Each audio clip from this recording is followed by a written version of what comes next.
ഉല്ലാസ് ബാബു, ഞാൻ പിന്നെയും അഖണ്ഡ ഭാരതത്തിൽ തന്നെ നിൽക്കുകയാണ്.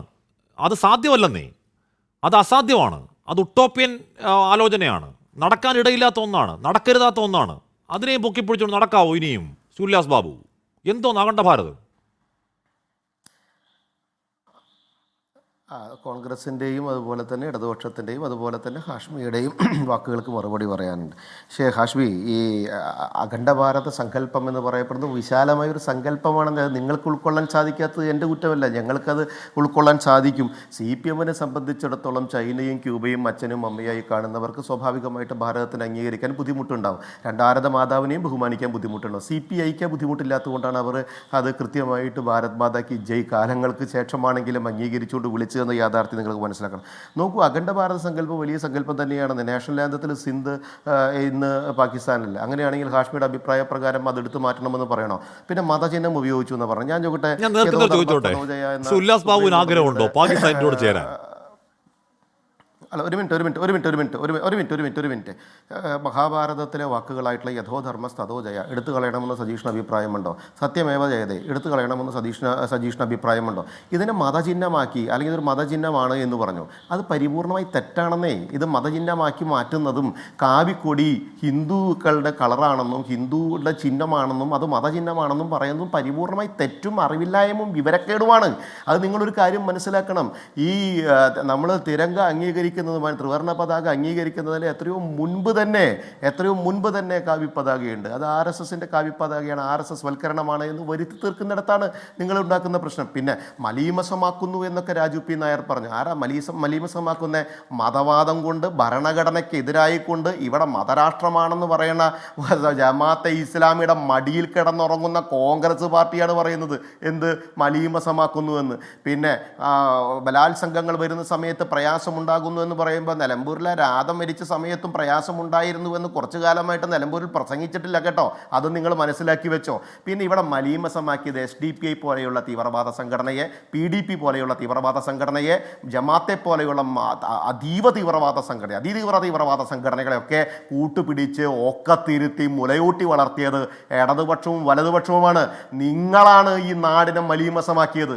നിങ്ങളാണ് ജാതിയുടെ കടക്കിൽ, മതത്തിൻ്റെ കടക്കിൽ, മതരാഷ്ട്രത്തിൻ്റെ കടക്കിൽ, മതരാഷ്ട്രവാദക്കാരുടെ കടക്കിൽ കൊണ്ടുപോയിട്ട് ഈ രാജ്യത്തെ കിട്ടിയത്. പിന്നെ നിങ്ങൾ എന്താ പറഞ്ഞത്? ഞങ്ങൾ പൊതുസമൂഹത്തിൻ്റെ കാര്യങ്ങളിൽ ഇടപെടാറില്ല എന്നോ? ഭാരതം കൃത്യമായി ഭാരതത്തിലെ ഭാരതീയ ജനതാ പാർട്ടി ഇടപെട്ടതുകൊണ്ടാണ് സാറേ 3-ം തവണയും ഭാരതത്തിൽ ഭാരതീയ ജനതാ പാർട്ടി അധികാരത്തിൽ വന്നതും. താങ്കളുടെ ഹീറോ മതക്കാരുടെയും ജാതിക്കാരുടെയും പിന്നാലെ പോയി കരഞ്ഞു നടക്കുന്നതുകൊണ്ടാണ് 3-ം തവണയും പ്രതിപക്ഷത്തിരിക്കുന്നതും. ഇനി 50 കൊല്ലം കഴിഞ്ഞാലും ജമാഅത്തെ ഇസ്ലാമിയുമായി RSS നടത്തിയ ചർച്ചയെ ഉല്ലാസ് ബാബു തള്ളിപ്പറയാൻ ധൈര്യമുണ്ടോ? മനസ്സിലാക്കുക.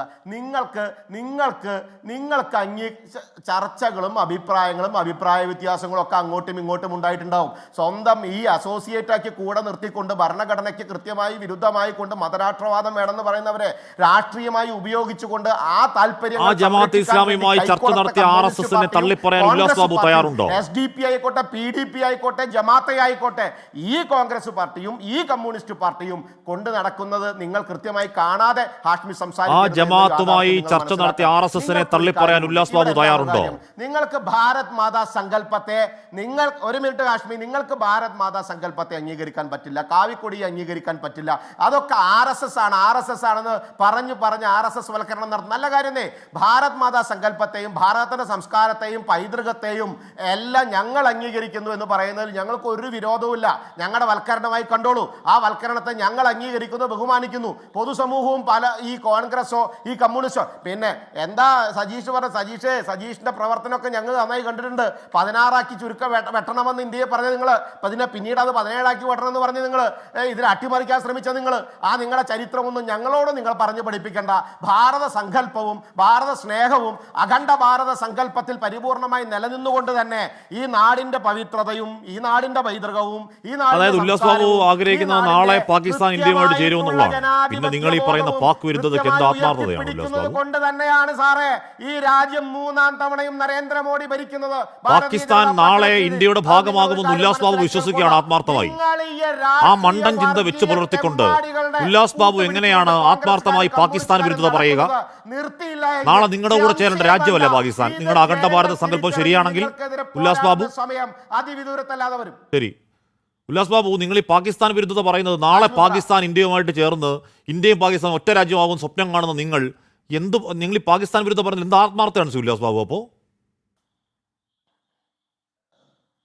അല്ല, പാകിസ്ഥാൻ വിരുദ്ധത പറഞ്ഞ സമയവും പാകിസ്ഥാന്റെ പ്രവർത്തിയും എന്താ ഹാഷ്മി?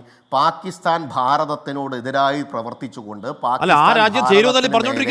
വർഗീയ തീവ്രവാദ ശക്തിയായി തുടർന്നു ആ രാജ്യം ചേരുമെന്നല്ലേ ഉല്ലാസ് പറഞ്ഞുകൊണ്ടിരിക്കുന്നത്? ഇപ്പോ അതിനെ രീതിയിൽ കൈകാര്യം ചെയ്യേണ്ട പോലെ തന്നെ കൈകാര്യം ചെയ്തിട്ടുണ്ടെന്നേ ഞാൻ പറയുന്നത്. ആ രാജ്യം ചേരുമെന്നല്ലേ അകണ്ടെന്ന് പറഞ്ഞുകൊണ്ടിരിക്കുന്നത്? സങ്കല്പം രാജ്യം ഉണ്ടായിടന്നിടത്തോളം തന്നെ ഉച്ചക്കിറുക്കെന്ന് പറയാ രാജു പി നായർ. ഒരു പ്രയാസവും ഉണ്ടാവാതെ തന്നെ സങ്കല്പത്തെ ബഹുമാനിച്ചുകൊണ്ട് തന്നെ മുന്നോട്ട് പോയിട്ടുണ്ടെന്നേ. രാഷ്ട്രീയം സംസാരിച്ചുകൊണ്ട് ഈ ശിവൻകുട്ടി എന്ന് പറയപ്പെടുന്ന വ്യക്തി ഭാരത മാതാവിനെ കണ്ടപ്പോ പേടിച്ചോടിയപ്പോ ഇപ്പോ അതിലെ രാഷ്ട്രീയമാണ് കാശ്മീർ നിങ്ങൾ മനസ്സിലാക്കേണ്ടത്. ശിവൻകുട്ടിക്ക്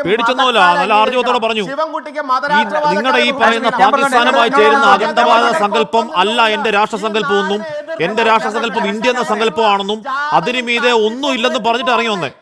ധൈര്യമായിട്ട് പറഞ്ഞിട്ട് ഇറങ്ങി വന്നേ. പേടിച്ചോടിയൊന്നുമല്ല, പേടിച്ചോടിയൊന്നുമല്ല രാജു പി നായർ. ധൈര്യമായിട്ട് പറഞ്ഞു എന്റെ രാജ്യം ഇന്ത്യയാണെന്നും ആ ഇന്ത്യക്ക് മുകളിൽ നിൽക്കുന്ന ഒരു രാഷ്ട്രസങ്കല്പത്തെ ഞാൻ അംഗീകരിക്കുന്നില്ലെന്നും ധൈര്യത്തോടെ പറഞ്ഞിട്ട് ഇറങ്ങി വന്നേ. ഏത് ഭൂപടത്തിന് മുന്നില്ല പാകിസ്ഥാൻ ചേർക്കുന്ന അഖണ്ഡ ഭാരതത്തെ മുന്നിൽ നിന്ന് പറഞ്ഞിട്ട് ഇറങ്ങി വന്നേ. അത് അംഗീകരിക്കാൻ തൽക്കാലം സൗകര്യമില്ല എന്ന് പറഞ്ഞിട്ടാ ശിവൻകുട്ടി ഇറങ്ങി വന്നേ. ഒരു മതരാഷ്ട്രത്തെ കൂടെ ചേർത്ത് അഖണ്ഡ ഉണ്ടാക്കും എന്ന് പറയുന്നത് നിങ്ങളാ ഈ പറയുന്നത്. എന്തായാലും ആത്മാർത്ഥം ഉണ്ട് ഉല്ലാസ് ബാബു. ആദ്യം അഖണ്ഡ എടുത്തോട്ടിക്കളാ, എന്നിട്ട് വാ. Okay Raju P Nair. ശരി രാജു പി നായർ. ശ്രീ രാഹുൽ ഈശ്വർ ഇവിടെ പറഞ്ഞൊരു കാര്യം, രാഹുൽ ഈശ്വർ അങ്ങ് പറഞ്ഞത് ശരിയാണ്. ഭാരത മാതാ സങ്കല്പം പലർക്കും പല രീതിയിൽ